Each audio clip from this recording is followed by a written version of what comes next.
तो दोस्तों, एक और नया दिन और मैं बलजीत परमार हाजिर हूँ एक नई कहानी, एक नया किस्सा लेकर। आज आपको एक बार फिर लेके चलेंगे वापस उस दुश्मनी की कहानी की तरफ जो एक तरफ दाऊद इब्राहिम और दूसरी तरफ छोटा राजन को लेके चल रही थी। किसी बड़ी बहुत ही सोची समझी तरकीब के साथ कराची अंडरवर्ल्ड इसमें इन्वॉल्व होता गया और इसकी इन्वॉल्वमेंट में सबसे बड़ा हाथ था खुद दाऊद इब्राहिम का। कल आपको बताया कि कैसे एक बिल्कुल अनपढ़ किस्म का आदमी जो स्टूडेंट विंग का लीडर बन गया और वो अपने अफसरान की मदद से और एक भारतीय बिजनेसमैन मेमन भाई या मेमन सेठ के ज़रिए मोज़म्बिक में पैर जमा लेता है इब्राहिम भोलू। अब आज एक और करैक्टर इसमें शामिल करेंगे जिसने एंड तक इस पूरे कांड में बहुत बड़ा रोल अदा किया। आने वाले दिनों में उसका बहुत अहम एक किरदार उभर के सामने आएगा कि यारी दोस्ती कैसे निभाई जाती है, कैसे दोस्तों के मरने के बाद भी उनकी मौत के बदले लिए जाते हैं। ऐसी दोस्ती की कहानियाँ अंडरवर्ल्ड में बहुत हैं, लेकिन ये एक दूसरे देश के दुश्मन के साथ दुश्मनी निभाते निभाते कैसे अपने ही कराची के लोग इनके दुश्मन हो जाते और उनमें भी कहीं ना कहीं दाऊद का रोल सामने आएगा। ये सब बातें आपको बताएंगे, लेकिन उस नए किरदार का नाम है मंजर अब्बास। ये इब्राहिम भोलू का कराची में चल रहे स्टूडेंट दिनों की जद्दोजहद के समय का दोस्त था। भोलू उस समय भी अपने पास एक क्लाशनिकोव राइफल रखता था जिसको हम आमतौर पे AK-47 कहते थे। कराची के अंडरवर्ल्ड में उस समय एक जैकेट मशहूर होती थी जिसको क्लाशनिकोव जैकेट कहते थे। पठानी सूट पहनना जो इसका पहरावा था भोलू का, ये उसके ऊपर एक जैकेट पहनता था और वो उसका बड़ा अजीब बनावट होती थी उसकी। उसको ऐसे एक झटके से खोलते थे तो नीचे अंदर से AK-47 बाहर निकाल लेते थे। वैसे आदमी इसको पहन के घूमता रहे तो किसी को एहसास तक नहीं होता था कि जैकेट के नीचे AK-47 है। वो उस जैकेट का, उस वेपन का इसने कई जगह पे इस्तेमाल भी किया।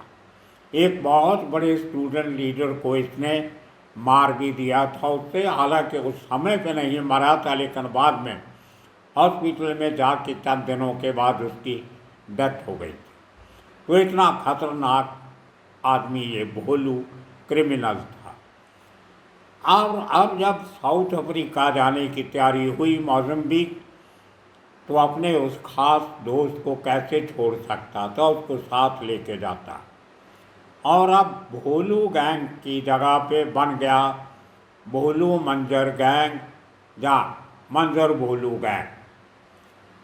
ये मोज़म्बिक में जाके इन्होंने उस मेमन सेठ की मदद से बहुत जल्दी बहुत सारे धंधे शुरू कर लिए, जिनमें स्मगलिंग, जुए के अड्डे, फेक करेंसी का वितरण, होटल, रेस्टोरां, बार वगैरह, जहाँ पे फिर यही काम होते थे सब जो हमने गिनाए। और साथ ही साथ स्मगलिंग हर किस्म की, सोने की, ड्रग की, साथ के साथ हुंडी और हवाला का काम। और वो दौर था जब पाकिस्तान में बहुत उथल पुथल चल रही थी। जनरल मुशर्रफ ने एक बहुत बड़ी मुहिम चलाई थी अपने MQM के ख़िलाफ़ कराची में, और उसकी वजह से बहुत सारे MQM के वर्कर देश छोड़ के भाग रहे थे, क्योंकि बहुत से पाकिस्तानी बिजनेसमैन और धंधा करने वाले ऑलरेडी अफ्रीका की तरफ पहुंच चुके थे, तो उसको देखा देखी ये लोग भी देश छोड़ के वहाँ भाग रहे। लेकिन चंद सालों में इन दोनों ने, मंजर भोलू गैंग ने, मोज़ाम्बिक में इस मेमन सेठ के ज़रिए अच्छा खासा ठपठपा बना लिया, एक दहशत का अड्डा बना लिया। और मोज़ाम्बिक कुछ समय बहुत बुरे हालात से निकल रहा था। पॉलिटिकल इंस्टेबिलिटी थी, कानून व्यवस्था नाम की कोई चीज़ नहीं थी, हर आदमी लीडर बना हुआ था। हर तीसरे दिन वहाँ पे सरकारें गिन जाती थी, नई इलेक्शन होती थी, बहुत उथल पुथल जारी थी। नया नया आज़ाद देश हुआ था, लेकिन स्टेबिलिटी नहीं आई थी। इकॉनमी का बुरा हाल था, नौकरियाँ नहीं, कुछ नहीं। तो जो एडमिनिस्ट्रेशन थी बहुत करप्ट थी, और पॉलिटिकल लीडरशिप उनसे भी ज़्यादा करप्ट थी। तो उस मेमन सेठ के जरिए मंजर ने और इब्राहिम भोलू ने, इन्होंने इतने अच्छे रिलेशन उस मेमन की वजह से सबके साथ बना लिए कि चंद सालों के बाद ऐसा हुआ कि कोई नया आदमी लोकल वहाँ का इलेक्शन लड़नी होती थी तो डिसाइड ये लोग करते थे कि कौन इलेक्शन लड़ेगा। इसके बहुत सारे हवाले पाकिस्तान की मीडिया से मिलते, और वो इन्फॉर्मेशन उन लोगों के थ्रू आई जो काफ़ी समय मोज़ाम्बिक में रहने के बाद, जब पाकिस्तान में थोड़ा माहौल ठीक हुआ, वापस आए, उन्होंने आके इनके जो किस्से बताए वो अलग-अलग अखबारों में छपे। एक समय ऐसा था जब पाकिस्तान की हुकूमत MQM के खिलाफ ज़बरदस्त अभियान चला रही थी, तो उसमें जितने लोग MQM के वर्कर मोज़ाम्बिक पहुंचते थे, कहा यह जाता है कि वहाँ की इमिग्रेशन अथॉरिटीज़, कस्टम और इमिग्रेशन, वो उनके पासपोर्ट की एक कॉपी फैक्स कर देते थे मंजर को और भोलू को कि आपके देश से ये लोग वापस आए। अब नई हुकूमत के साथ अपने रिश्ते बनाने के लिए भोलू को भी देशभक्त डॉन बनने का शौक़ लगा। इसको लगा कि पैसा वैसा बहुत कमा लिया है, अब को देश का काम भी किया जाए। तो जो हमारे देश के भगौड़े देश की सरकार से भागकर या कोई और क्राइम करके यहाँ आते हैं, उनको ये दबोच लेते थे और उनकी खबर वापस पाकिस्तान में अथॉरिटीज़ को कर देते थे। उनके पासपोर्ट की ज़ेरॉक्स कॉपी, जो इनको फैक्स कॉपी आती थी, वो भेज देते थे, और वहाँ पे उनके परिवारों को तंग किया जाता था, मजबूर किया जाता था कि इन लोगों को वापस पाकिस्तान बुलाओ। इस किस्म के किस्से भी चले, और इसमें मुझे कोई हैरानी वाली बात नहीं लगती। इस किस्म का दौर एक समय मुंबई का अंडरवर्ल्ड भी करता था। अंदर की सब बातें गैंगस्टर्स को पता लगती थी, ख़ास तौर के दाऊद गैंग को। जितना बड़ा नेटवर्किंग था इनका, बहुत अंदर की खुफिया जानकारी इस गैंग के पास पहुंच जाती थी। उसी किस्म की नेटवर्किंग उस छोटे से अफ्रीकन देश में मंजर भोलू गैंग ने बना ली, और अब जब वहाँ पर इनके पाँव अच्छी तरह जम गए तो इन लोगों ने कामकाज आगे बढ़ाना चाहा। और जब पैसा बहुत आ जाता है और आपको पाकिस्तान सरकार की भी थापड़ी मिल जाती है, आपके कंधे पे हाथ आ जाता है, तो आपके हौसले और बुलंद हो जाते हैं। तो उन्हीं दिनों में मेमन सेठ के कहने पे या उसके साधन से मंजर और भोलू कई बार दुबई जाते हैं। उस समय में दाऊद दुबई में ही था। बहुत सारी पार्टियां अटेंड हुई, मीटिंग्स होनी, दाऊद की सलाह लेनी, उसकी मदद लेनी, और दाऊद के कहने पे ही इन लोगों ने मोज़ाम्बिक के बाद साउथ अफ्रीका में दखल देना शुरू किया। जहाँ भी यह हालात काफ़ी मिलते जुलते थे। तो महीने में कई बार भोलू कभी मपुटू में होता था, मोज़म्बिक की राजधानी में, कभी दुबई में, कभी कराची में और कभी कहीं और। इतना दौरा लगा रहता था क्योंकि कहीं से सोना आ रहा है, कहीं से ड्रग आ रही है, कहीं से फेक करेंसी आ रही है, कहीं से लड़कियां आ रही हैं, और जो मुजरा गुजरा देखना करना करौना सब इन्होंने शुरू कर दिया। तो उस चक्कर में दाऊद के साथ भोलू के रिश्ते बहुत मजबूत हो गए। इसी के दिनों में ऐसी मीटिंगों में एक बार इनकी मुलाकात हो जाती है एक और शख्स से जिसका नाम था शोएब खान। अब शोएब खान नया नया मुंबई के कराची के अंडरवर्ल्ड में उभर रहा था। उसका काम करने का तरीका काफ़ी हद तक दाऊद जैसा था। वो दाऊद का फैन था, दाऊद के कर कमलों पे चल रहा था, देखने में स्मार्ट था, शक्ल सूरत भी अच्छी थी। उसने बहुत बढ़िया लिंक बनाए पाकिस्तान की एजेंसीज के साथ, इंक्लूडिंग अरेंजर्स। मतलब आपको थोड़ी हैरानी होगी सुनकर कि जब कभी भी शोएब खान को अपनी जान पे खतरा होता था तो वो सिक्योरिटी गार्ड मंगवाता था अपने आर्मी के असर रसूख से, जो भेजे जाते थे बिना किसी रिकॉर्ड के, और वो रेंजर्स आते।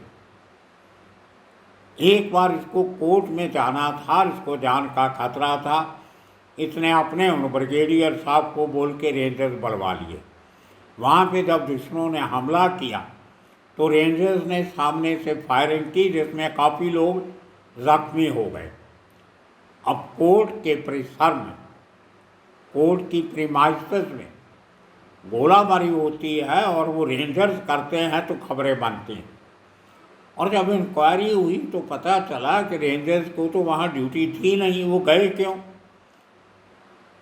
और जब पूरी बात सामने आई तो 7 रेंजर्स को कोर्ट मार्शल किया गया, उनको सज़ा दी गई। अब इस आदमी का पूरा किस्सा शोएब खान का ये आपको कल सुनाएंगे। आज मंजर और बोलू इन्होंने अपना कारोबार आगे कैसे बढ़ाया। अब पहले तो खाली दाऊद से दोस्ती थी, अब दाऊद के एक और जिसको शोएब खान अपना बड़ा भाई समझता था और दाऊद उसको अपना छोटा भाई समझता था, उसके साथ भी दोस्ती हो जाती है। तो ये अपने आप को और पावरफुल समझने लगे। अब दाऊद के इशारे पे इन्होंने अपना ऑपरेशन एक्सपैंड किया जोहान्सबर्ग में, साउथ अफ्रीका में। वहाँ पे भी काफ़ी सारे हालात मोज़म्बिक जैसे थे, 2 नंबर के धंधों का बोलबाला था, और वहाँ तो बहुत सालों से ऐसा चल रहा था। अब पिछले कुछ सालों से भी चलता रहा। आपको याद होगा हमारे उत्तराखंड के 2 भाई थे बंधु, गुप्ता बंधु, वो तो साउथ अफ्रीका में इतने पावरफुल हो गए थे कि उनकी वजह से वहाँ के प्रेसिडेंट को, जुमा को, इस्तीफा देना पड़ गया। इतना दखल वहाँ पे ऐसे बिजनेसमैन का, जो नेफेरियस एक्टिविटीज़ वाले लोगों का बोलबाला था, ये बहुत सालों से साउथ अफ्रीका में चल रहा है, आज भी चल रहा है। आज भी दुनिया भर के बहुत सारे wanted smuggler, narco terrorist, criminal south Africa में सर लेके बैठे, नाम कुछ और पता कुछ और रह रहे हैं और पूरी उनको सरकारी सरपरस्ती मिलती। तो जब हम बात करते हैं मंजर की और भोलू की, इतने साल पहले जब हालात आज से बहुत ज़्यादा ख़राब थे, तभी इनके लिए आसान हो गया साउथ अफ्रीका में अपने उसी किस्म के काम शुरू करने का और ऑलरेडी जो वहाँ गैंग ऑपरेट कर रहे थे उनके ऊपर कब्जा करने का। अब जिनको पाकिस्तानी सरकार की भी मदद थी, एजेंसियों की मदद थी, थोड़ी बहुत और जुड़ गई, क्योंकि शोएब खान के बहुत अच्छे रिलेशन थे अंदर तक, तो उसकी मदद पाकिस्तान से हो जाती। तो और इन्होंने बिजनेस एक्सपैंड किया साउथ अफ्रीका। वहाँ पे इन्होंने बड़े बड़े होटल काबू किए, जुए के अड्डे काबू किए, शराब का धंधा, प्रोस्टिट्यूशन का धंधा, इलीगल इमिग्रेशन का धंधा, हवाला का धंधा, ड्रग का, और फेक करेंसी। मतलब कोई ऐसा गुनाह का फील्ड नहीं है जिसमें इन लोगों ने हाथ आजमाई नहीं किया। सो दोस्तों, देखते देखते ये लोग बहुत अमीर हो गए। मतलब इतना पैसा आ गया कि कभी भी सुबह साउथ अफ्रीका में तो शाम को दुबई में, अगले दिन कराची में। तो ऐसा इनका दौर चलता रहा और इनकी शोहरत और असर व रसूख बढ़ता गया, लोगों में भी, गैंगस्टर्स में भी और सरकार दरबार में। तो चलते चलते माहौल यहाँ तक पहुँच जाता है कि एक दिन सन 2098-99 आते आते जब इनको लगा कि हम तो अभी अनक्राउन किंग हो गए हैं, यहाँ के अंडरवर्ल्ड के क्रिमिनल एक्टिविटी, और भी गैंग थे, लोकल लोगों के भी थे, लेकिन फिर उनको चैलेंज मिलना शुरू किया। और वो चैलेंज किसी और का नहीं था, वो चैलेंज दाऊद के पुराने रह चुके खास सुलखास दोस्त टर्न्ड ओपोनेंट, दुश्मन, छोटा राजन का चैलेंज था। छोटा राजन ने अपनी एक बहुत बड़ी टीम साउथ अफ्रीका में लगा दी। शायद उसको पूरी खबर थी कि ये लोग दाऊद के साथ मिले हुए हैं और उसकी मदद से काम चला रहे। तो बहुत से लोगों के वहाँ मौत हुई, खून खराबा हुआ, जिनका जिक्र कभी भारतीय मीडिया में नहीं हुआ, क्योंकि यहाँ तक बात पहुँचती नहीं थी। वहाँ पे लोकल गैंगस्टर हायर किए जाते थे, लोकल लोग होते थे, भारतीय कोई मरता नहीं था। तो जो मरा उसकी खबर वहीं कहीं थोड़ी बहुत छपती होगी, कभी हिंदुस्तान आई नहीं, कभी रिपोर्ट नहीं हुई। लेकिन कहा जाता है कि कम से कम 20-22 लोग ये बोहलू मंजर गैंग और छोटा राजन गैंग की लड़ाई में मारे गए, जिनमें लोकल लोग होंगे और बाकी कंट्रीज के भी हो सकते हैं। जहाँ ऐसे बहुत से लोग बेचारे गरीबी से, मजबूरी से अंडरवर्ल्ड के साथ मिल जाते हैं, जिनको थोड़ा काम करके ज़्यादा पैसे मिलने की उम्मीद होती है, डेस्परेट लोग होते हैं। तो वो लड़ाई बढ़ते बढ़ते इतनी बढ़ गई कि एक दिन फैसला किया गया कि छोटा राजन को रास्ते से हटाया जाए। तो दोस्तों, ये किस्से, अब सुने किस्से, कहानियाँ। अगर पाकिस्तान के कुछ गिने चुने क्राइम रिपोर्टर्स ने उस समय की जो न्यूज़ में खबरें आती थी, इंक्लूडिंग द डॉन न्यूज़पेपर, और आपको बता दें इसमें बीबीसी ने भी उस ज़माने में कुछ बीबीसी उर्दू ने कुछ खास प्रोग्राम बनाए थे, वो भी अवेलेबल है। बहुत सारी इंफॉर्मेशन है, लेकिन वो बहुत ठेठ उर्दू में है, आपको शायद हर आदमी को वो समझ नहीं आएगी। उनकी इबारत भी उर्दू में लिखी हुई, इसलिए लोगों को पता नहीं चलता कि इसके अंदर क्या है। लेकिन जितनी डिटेल प्रिंट मीडिया में छपती है, उतनी यूट्यूब वगैरह इस किस्म के प्रोग्राम पे नहीं होती। न्यूज़पेपर्स का रेंज बहुत होता है, और ख़ास तौर पे डॉन जैसे अखबारों का, जो दुनिया के बड़े अखबारों में से एक गिना जाता है, द डॉन। तो बहुत सारे इनके दुश्मनी के किस्से, कैसे कराची गैंग और मुंबई गैंग का टाकरा होता है, वो कहानी साउथ अफ्रीका में उसकी ग्राउंड तैयार हो जाती है। और अब इस पूरे जो जो कॉन्स्पिरेसी, जो साजिश कहो या प्लानिंग कहो की गई, वो कैसे शुरू होती है, कैसे इसमें शोएब खान को रोपन किया जाता है।